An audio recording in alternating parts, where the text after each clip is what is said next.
ঢুকে জাতির পিতার ছবি নিয়ে অপমান করেছে, এত সাহস কোথা থেকে পায় আমি জিজ্ঞাসা করি।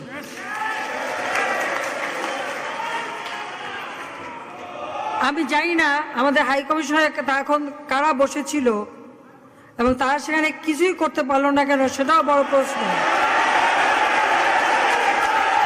আর আমি আমার প্রবাসী যারা বাঙালি, না আমার প্রবাসী বাঙালিদেরও আমি বলবো যে যারা এই ঘটনাগুলি ঘটিয়েছে তারা চলাফেরা করে না, তাদের দেখেন না। যে হাত দিয়ে জাতির পিতার ওই ছবি নিয়ে তারা ভেঙেছে, তাদের যা উপযুক্ত করা উচিত সেটা করতে হবে।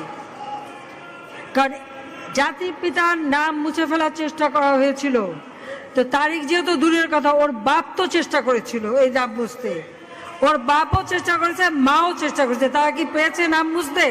পারে নাই। ইতিহাস কখনো কেউ চাপা দিতে পারে না। আর জাতির পিতা তার 7 মাসে ভাষণে বলে গেছে যে বাঙালিকে কেউ দাবায় রাখতে পারবে না, পারে নাই দাবায় রাখতে। তা আজকে এত বড় দুঃসাহস হয়ে যায়।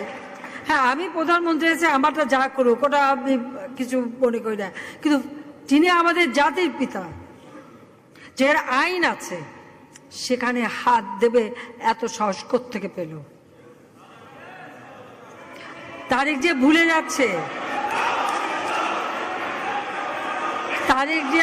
যাচ্ছে যে তার মা দুর্নীতি করে জেলে গেছে।